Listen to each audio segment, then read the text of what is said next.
Oi, gente. Bom dia, boa tarde, boa noite. Estamos aqui para nossa primeira aula de botânica oficialmente, né? E como começar a botânica, né? Como começar a entrar nesse mundo mágico? Partindo da base, que é a anatomia, né? Hoje, anatomia, e na próxima aula, fisiologia, tá? O que acontece? Esse aqui, essa apresentação de PowerPoint, eu já aviso agora, que vai ser uma farofa. Porque é um recorte e cola por conta de alguns planos que saíram do controle, mas é um recorte e cola daqui, um recorte e cola de lá. Então, qual é o ponto? A gente precisa chegar na fisiologia vegetal, certo? Vamos entender mais tarde o que é a fisiologia vegetal, mas a gente parte do princípio. A gente não pode chegar e estudar fisiologia vegetal de cara. A gente tem que estudar a anatomia, tá? O que é anatomia? A anatomia ela é uma base, né, para a fisiologia, igualmente importante, que consiste na definição de anatomia, dissecação do corpo humano ou de qualquer animal ou vegetal para estudo e conhecimento de sua organização interna.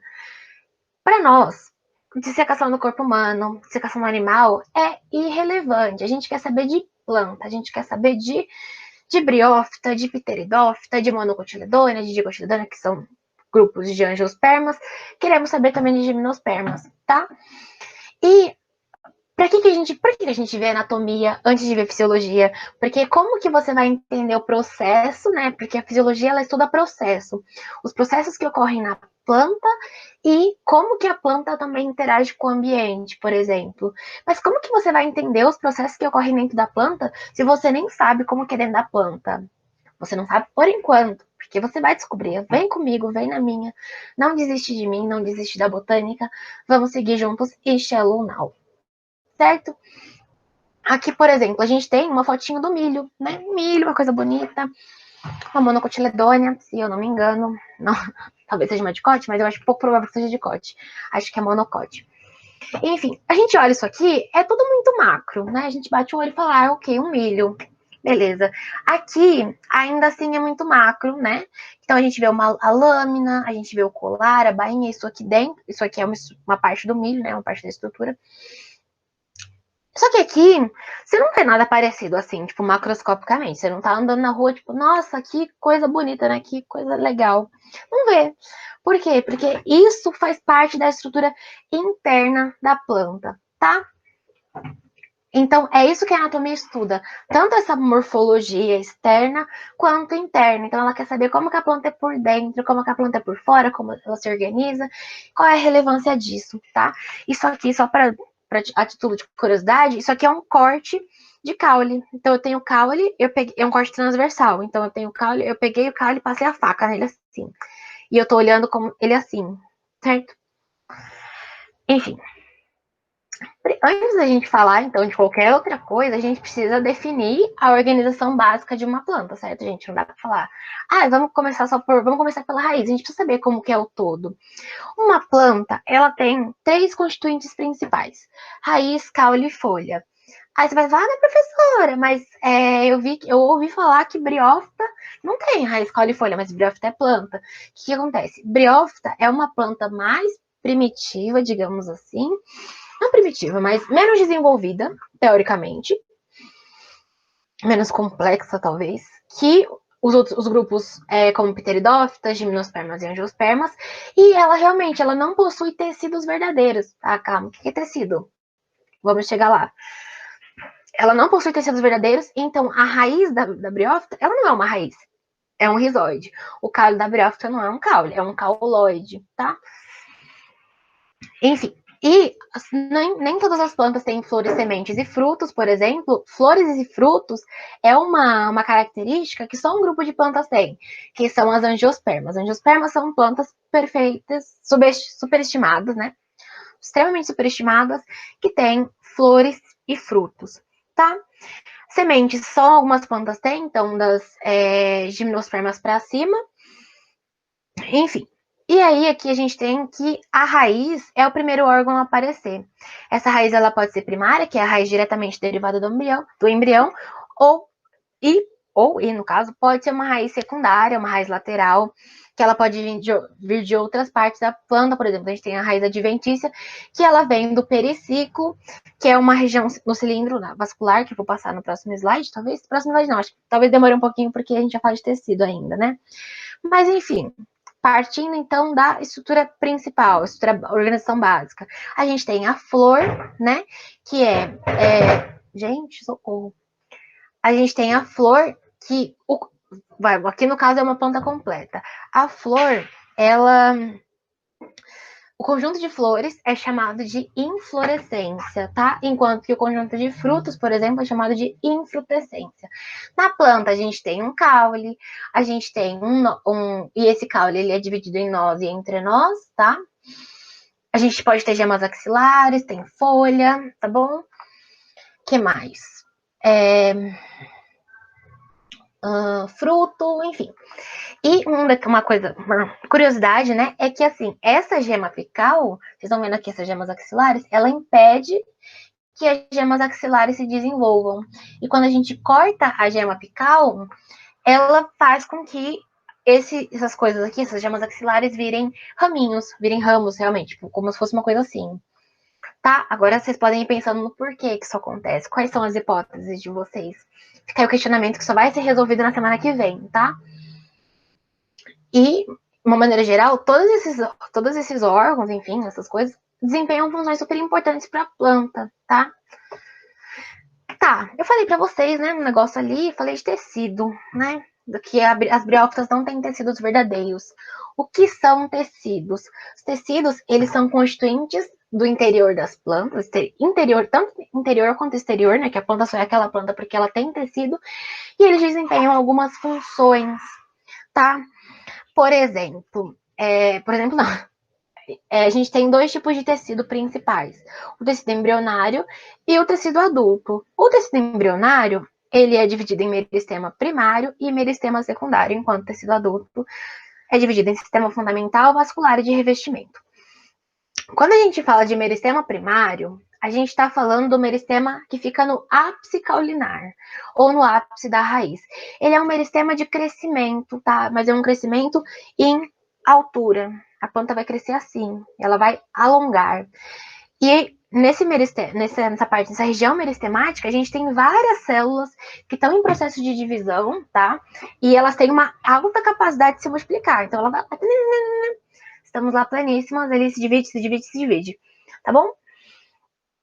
E a gente observa poucos e pequenos vacúolos. Vacúolos são bolsas membranosas, tá? São bolsas que são revestidas por uma membrana e concentram várias coisas. Tipo, tem íons, tem água, tem sais minerais, tem tudo. É a farra do boi ali.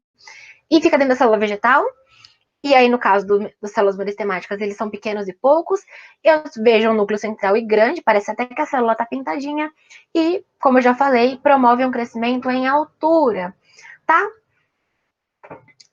E aí, quando a gente fala de meristema secundário, a gente está falando de um meristema lateral. É um meristema que vai favorecer um crescimento em espessura, ou seja, um meristema cresce assim, outro meristema cresce assim.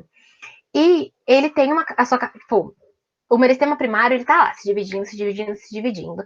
Já o meristema secundário, ele, eu tenho células que conservaram, na verdade, a sua capacidade de multiplicação, porque, em tese, uma parte não, chega um momento que ela para de se multiplicar, né?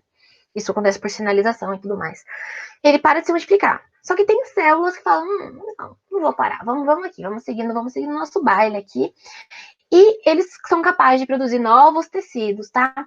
Só que assim, detalhe que nem todas as plantas possuem esse meristema secundário.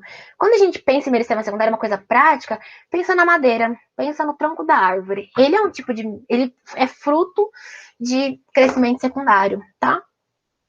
Só que não são todas as plantas que têm, então a gente consegue ver, por exemplo, em coníferas, né?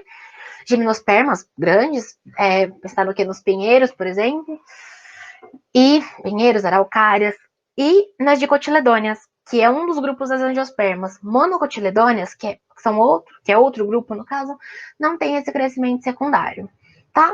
Mas essa questão da monocote, da dicote, a gente vai ver, ó, mais pro final do curso, que é uma das nossas últimas matérias, que é para falar sobre angiosperma, tá bom? E aí, como eu falei não, como eu vou falar agora, não é mesmo? Dark tá diferente. Existem dois tipos de meristemas secundários, que é o câmbio vascular e o câmbio da casca. O câmbio vascular também é chamado de câmbio fascicular e o câmbio da casca também é chamado de felogênio, tá? Enfim, aqui um resuminho. E aí a gente tem que o câmbio vascular, ele ocorre tanto na raiz e no caule e ele produz os vasocondutores de seiva. Qual é o ponto? A planta precisa se nutrir de alguma forma. Como que ela vai fazer essa nutrição? Ela vai fazer essa nutrição através dos tecidos condutores, né, dos vasos condutores, que são por xilema e floema, nesse caso secundários. Isso do câmbio vascular, ou fascicular. Porque a gente tem também como é que eu posso dizer? A gente tem um floema primário que vem lá, que a gente pega lá dos tecidos primários, tá?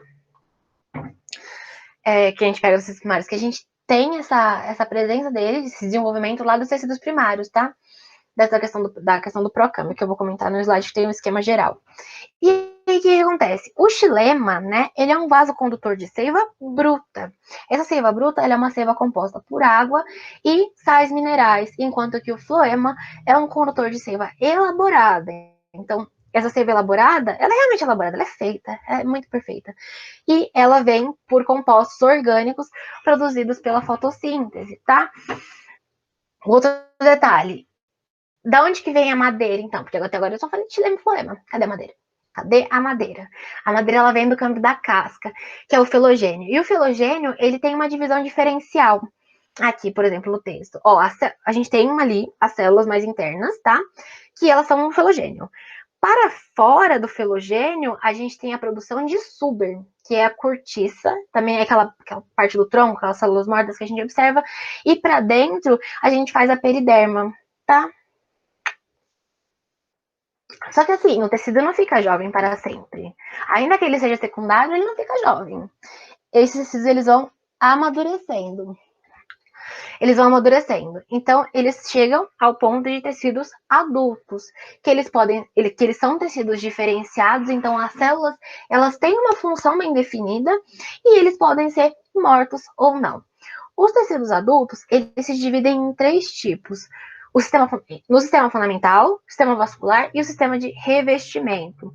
O sistema fundamental, ele é feito de parênquima, constituído por parênquima, colênquima e esclerênquima. O parênquima é tecido vivo, assim como o colênquima, e o esclerênquima é um tecido composto por células mortas, majoritariamente, mas ele também pode ser composto por células vivas. Só que a princípio a gente pensa vivo, vivo, morto, tá? O parênquima, ele é um tecido vivo, é um tecido que ele serve para preencher. Aqui nesse meu querido corte de folha, desenhado muito majestosamente, a gente tem o parênquima clorofiliano, ou parênquima palissádico, e o parênquima lacunoso, tá? São tipos diferentes de parênquima que vão fazer o revestimento. Isso aqui é um corte de folha, tá? Então tem a epiderme, tem a cutícula, tem o parênquima lacunoso, tá? E ele é lacunoso porque ele tem essas lacunas com ar, epiderme inferior, região estomática com as células guarda do lado, tá bom? E ele está associado à fotossíntese, principalmente o parênquima palissádico, né, ou clorofiliano. Já o colênquima, que também é tecido vivo, ele tem uma função de sustentação, tá? Ele tem reforços de celulose e ele funciona como uma espécie de dobradiça, tá? Para a planta. Já o esclerênquima, ele também é um tecido de sustentação e ele tem uma deposição de lignina. Inclusive, essas coisas não, essa estrutura evidenciada, ela é evidenciada, no caso, por conta da lignina, tá? É uma como é que chama? Não é uma proteína. Enfim, eu vou colocar na minha cara, porque eu não lembro a palavra. Que tem a função de proteção, rigidez e impermeabilização. Então, ela vai minimizar perdas, tá? Então, vai minimizar perda de água, enfim. E o esclerênquima, ele tem dois tipos de célula, o esclerócito e a fibra esclerenquimática. Mas isso aqui não precisa se preocupar por enquanto, porque, assim, esclerócito e fibra esclerenquimática não é um ponto relevante, tá? Por enquanto. Por enquanto, não. Tipo, para sempre. E a gente tem o sistema vascular, que eu já falei para vocês, assim, por cima, que é o xilema e o floema, tá? Então, o xilema, ele tem os elementos de vasotraqueide e as fibras, e o floema tem a placa crivada, célula companheira, e o elemento de tubo crivado, célula companheira. Inclusive, ela faz um papel de nutrição muito importante para o elemento de tubo crivado, tá? Então, eles têm composições diferentes, eles só partilham da fibra, por exemplo. Então, a fibra ela é comum, tanto ao xilema quanto ao floema. Floema, como eu já falei, seiva elaborada, então ela produz coisas na fotossíntese e manda por esse floema, e a água e os sais minerais no xilema, tá? E o xilema ele também pode ter uma função de sustentação, porque ele é composto por células mortas, tá? Então ele fica enrijecido, tá bom? Ah, e um outro detalhe, o xilema sobe e o floema sobe e desce, tá bom? Sistema de revestimento, então, ele é composto pela epiderme e pela periderma, né? Essa periderma, ela engloba todo aquele conjunto suberfelogêneo e feloderma, e a epiderme contempla os anexos epidérmicos, que podem ser a cutícula, podem ser pelos, enfim, são coisas que servem para diversas funções na planta. Aqui um exemplo clássico de anexo epidérmico, vocês já veem aqui, que é a cutícula, que é uma barreira, uma camada que fica na epiderme e que tem uma função que ela promove, né, na verdade, uma também impermeabilização, tá? Seguimos. Aqui é um esquema geral, né? Então a gente tem o meristema apical e ele dá origem a 3 sistemas diferentes dentro dos meristemas primários. A protoderme, o procâmbio e o meristema fundamental. A gente não desenvolveu tanto isso nos slides, mas eu estou explicando aqui agora. A protoderme, ela vai dar origem à epiderme, que é a parte mais externa. O procâmbio, ele vai dar origem à parte de nutrição, então o xilema e o floema primários, e o câmbio vascular, mas o câmbio vascular a gente sabe que já é um crescimento secundário, né? Já está no meristema secundário. E aí, no meristema fundamental, a gente tem aqueles tecidos de preenchimento, né? Como o parênquima medular e cortical, e isso pode gerar o felogênio, que se desenvolve para dentro como o feloderme, e para fora como suber, tá? Isso como tecido secundário. Lembrando que nem todas as plantas apresentam esse crescimento secundário, logo, nem todas as plantas têm tecidos secundários, tá bom? Agora que a gente já viu do que é feito, né, do que é da nossa base, a gente vai falar dos constituintes separadamente, né? O primeiro deles é a raiz. Por que você colocou a raiz primeiro? Você tem favoritismo com a raiz? Tenho sim favoritismo com a raiz.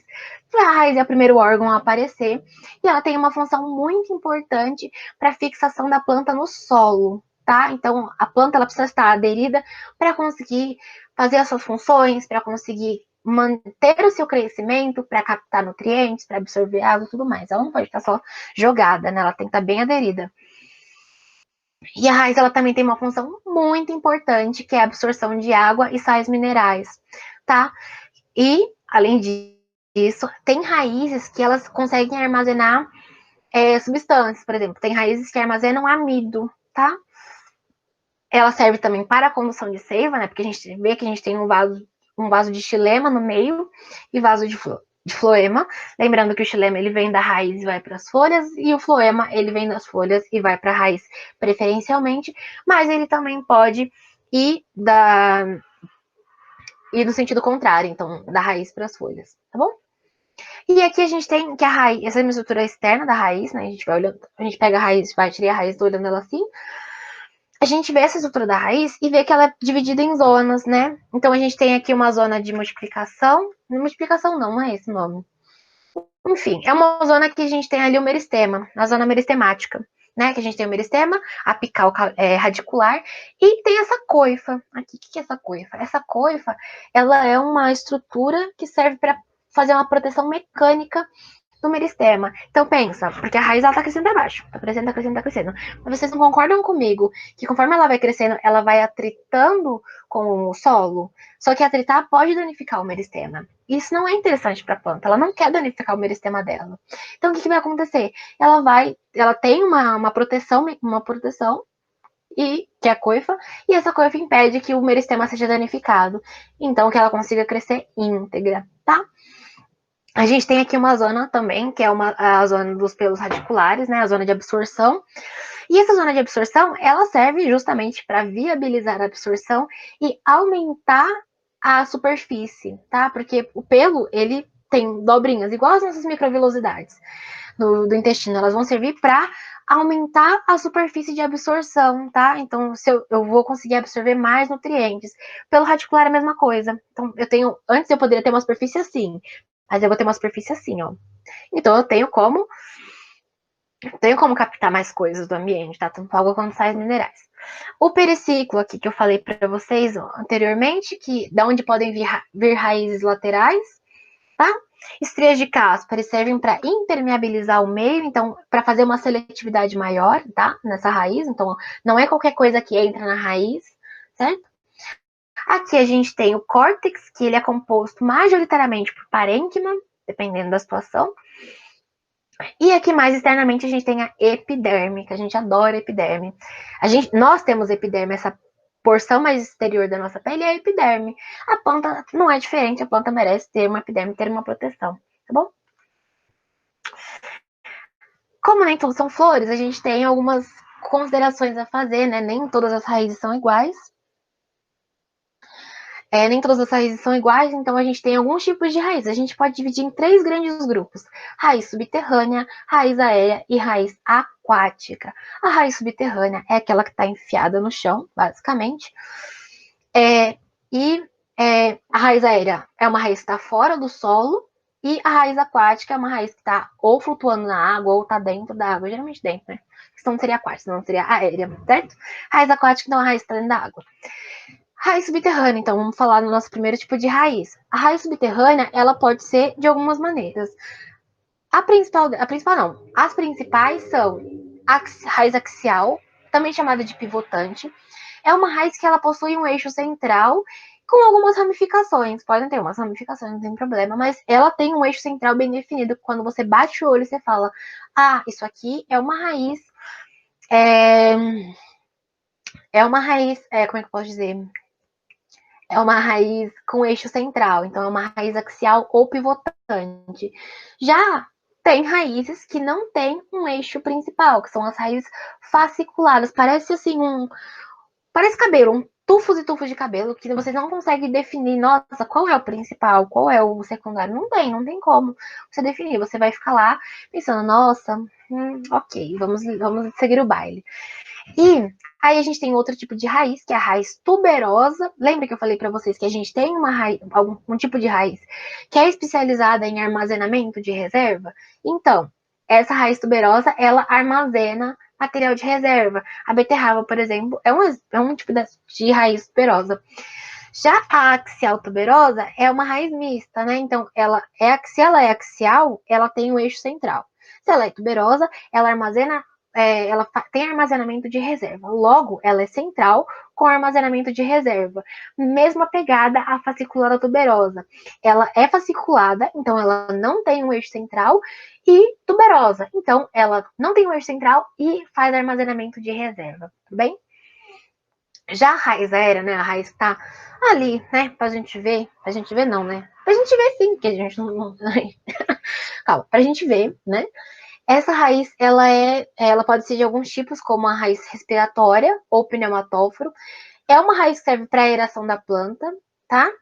Tem a raiz suporte ou raiz escora, ela serve de suporte para a planta e serve para promover a absorção de água e sais minerais.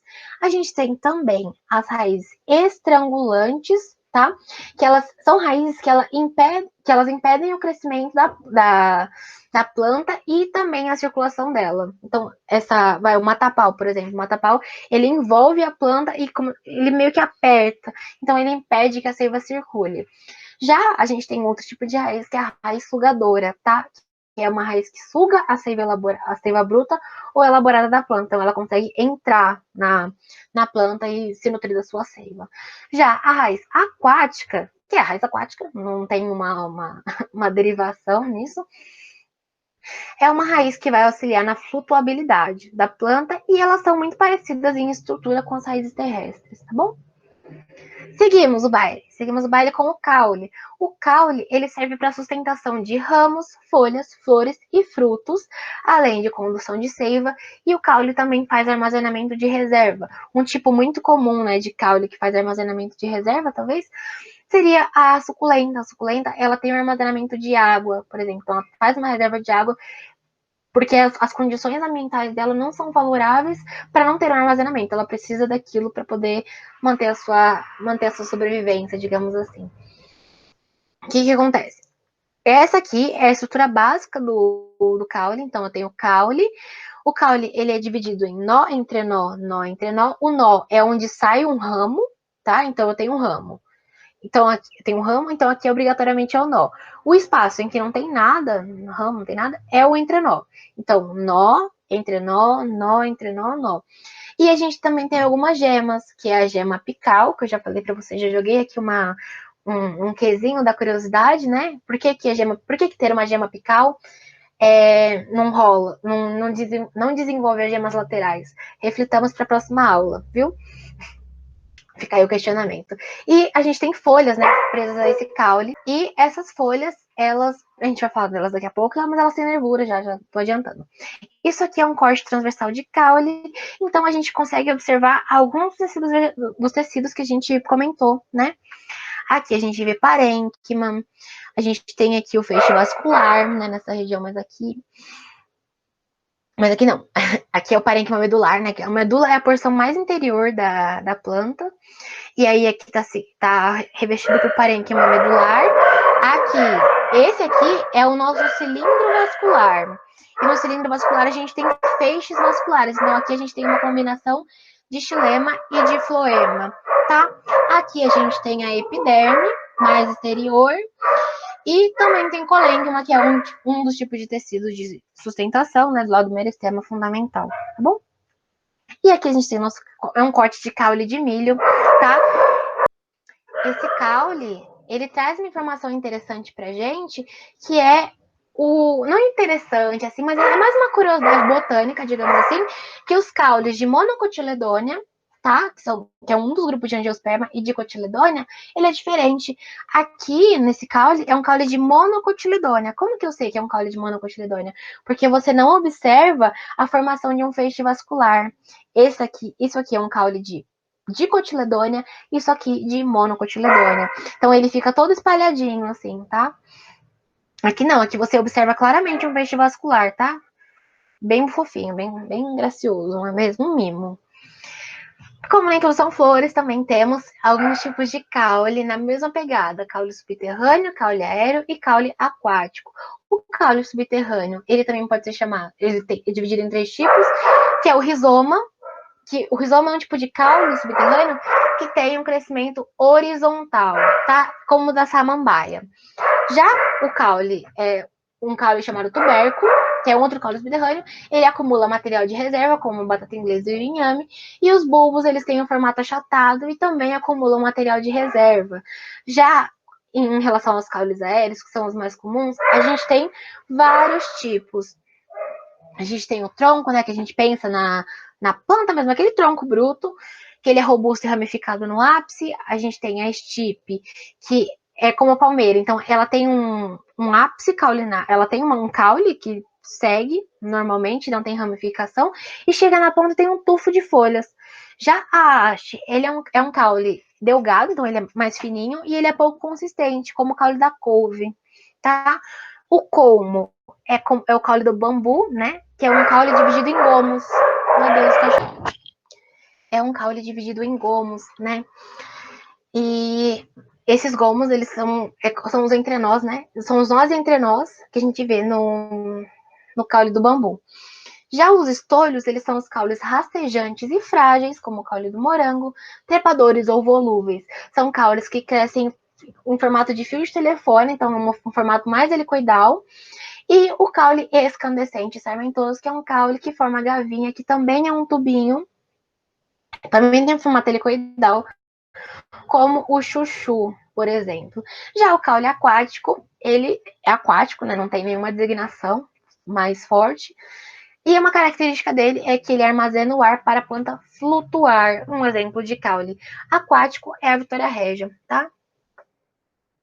Seguimos para a folha, né? Ela faz a folha dela. E a folha, ela tem, ó, esse desenho aqui é familiar, aqui tá mais bonito, mas é um desenho familiar, isso aqui é um corte transversal não. é um corte, não é um corte transversal de folha, né? Você pega a folha e passa a faca nela. E a folha, ela é clorofilada, tá? E ser clorofilada, inclusive, implica em fotossíntese, e a gente vai descobrir por quê depois. Essa folha, ela é majoritariamente aérea, tá? E ela apresenta alguns fenômenos, como a transpiração e a gutação. A transpiração é a perda de água sob a forma de vapor, e a gutação é a perda de água, mas é uma perda de água líquida. E ela acontece por uma estrutura diferentezinha, tá? Porque assim, o que acontece? Aqui a gente tem os estômatos, certo? Aqui é um estômato.